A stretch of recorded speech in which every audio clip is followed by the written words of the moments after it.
Tak, čau lidi, vítám vás v dnešní reakce. Dneska tu máme na reakci na Vovu, která je, bude se to jmenovat, od těch čertů, jak tam byly ty čerti, tak na to jdeme reagovat. Jo? Já vám říkám, že na mém kanále budou také reakce. Tak.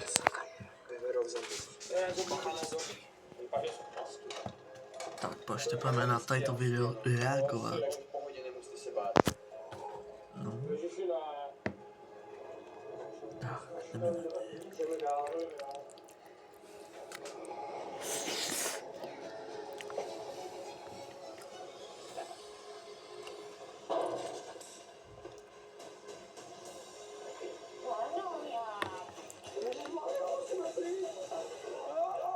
Ahoj všichni, to jsem Javo a dneska jsme s Páskem a Veverčákem tady super mega opuštěnou budovu.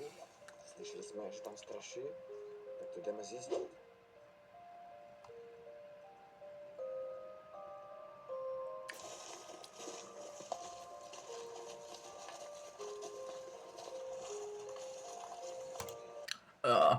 Teď bych chtěl rád jenom říct, že Vova má jako divnou písničku, jsem slyšel u toho, jako tu hudbu, jako napínavou, a takovou hudbu i měl Fizina šílený na ty klauny, děsivé klauny, takovou hudbu měl Fizi na videjku, jo, takže koukejte, poslouchejte.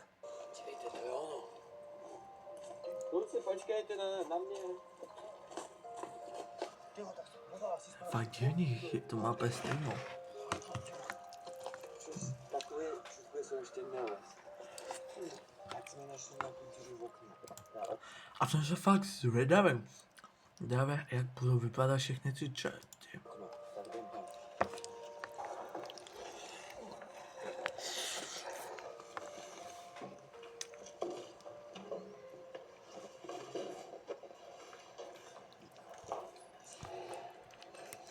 Technická dokumentace je sám.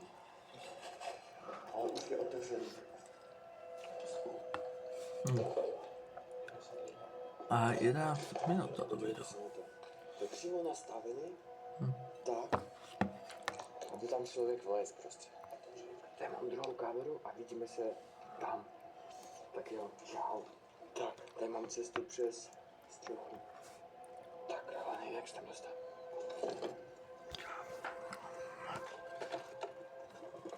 Jak se tam teď dostat? To vypadá, že já to musím... Pomalu, Vova. A nevím, jestli se tam dostanu vůbec. To vypadá, že to je zadělané. Jediná cesta je přes to okno, ale tam se nedostanu. Tak já začal do sechu. Taky, tam. Jo.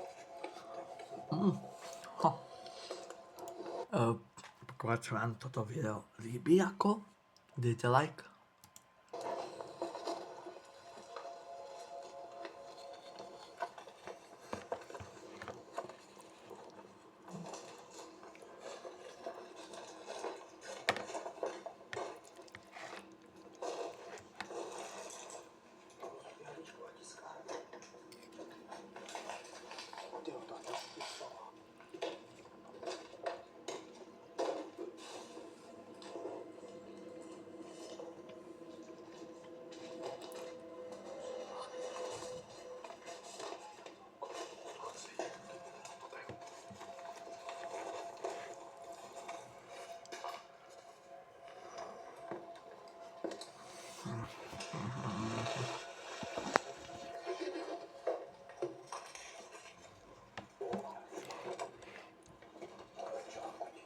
Pomalu.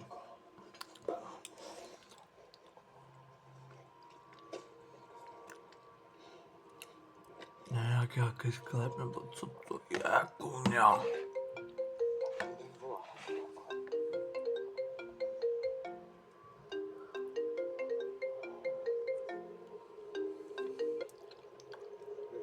Halo? Já jsem tady chodil a oni si mysleli, že to někdo chodí a bade se jít ven. Takže já jsem ještě rychlejší než oni. Ale ještě než půjdeme dovnitř, tak já se chci podívat, kam vede ten žebřík.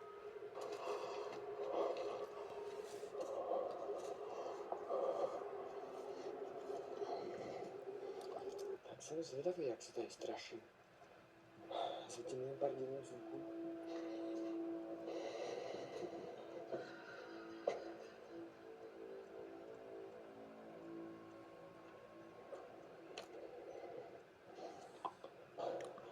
Tohle je úplně poslední patro. A nějaký dveře. Zajímavý místo, jako. Třeba. Jakoby tady není úplně co dělat. Je to zajímavé.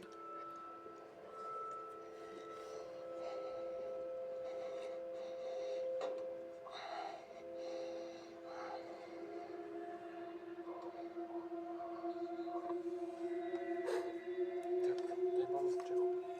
Asi nic zajímavého tady není. Takže se vrátím k ním. Bych šel se podívat ještě do sklepu. Tam dolů. Les.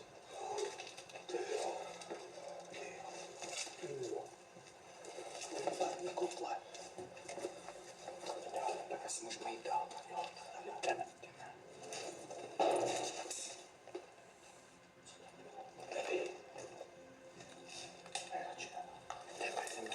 Ta para se tu rozpadá před naší. Jo.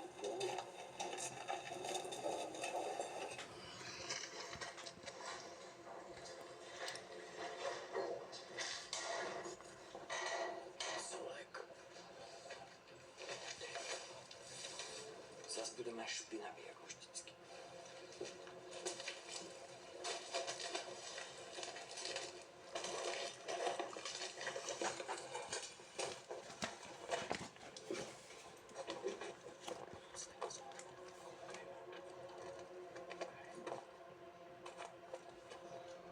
Konečně jsme se dostali dovnitř, jdeme dál.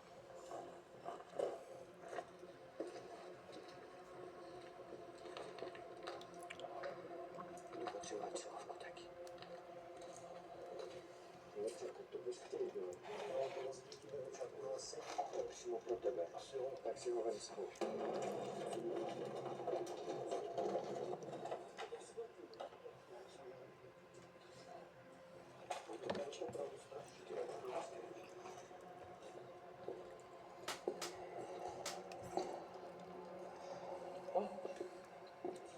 Dolů. Pavko něco našel.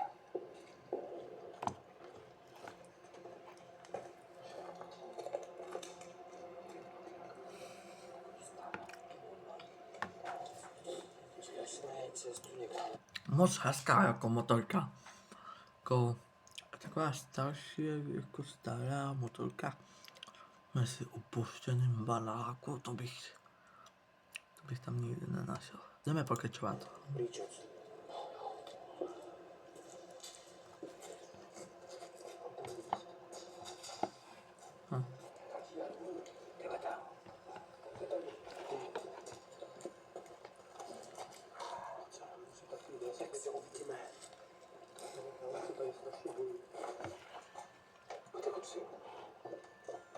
Kam jsme tu vlezli? Vypadá jak nějaký sklep. Ne, za váma. Jdi, pavouk. Ježišmarja. Tam já neprojdu, já se ty pavouku strašně bojím. Dovedou zombie. Ne, zombaka na zombie.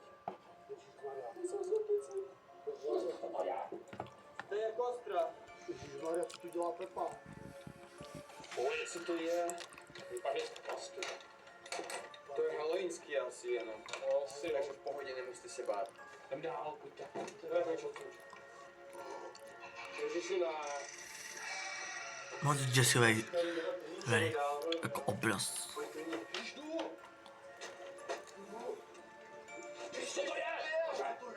Co to je? Pojď, já nevím, co to je. To vypadá jak čert. Jo, to nebude živý, to bude nějaká sucha. Jdi od toho. Jdeme dál. Pryč, tyjo, tady nebudu ani minutu. Už jsou úplně všude. Tohle je. Co tady je? Živý. Baba Jaga. Všude čerti, všude. Všude čerti. Všude. Ty kokos. No.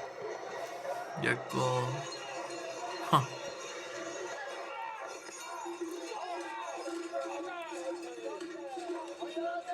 Nemůžou, na světlo nemůžou. Tak pojďte. Nic nemůžou. Jdeme. Oni nemůžou na... Mě by fakt zajímalo, proč čerti nemůžou jako na sluníčko. Ale to nejsou jako praví čerti, to jsou jenom maskák jako. Světlo. Jo, čerti se bojí světla, na nás nemůžou. Co to je? To je nějaká pevnost. Co to je za místo? Dáme prozkoumovat, co by toho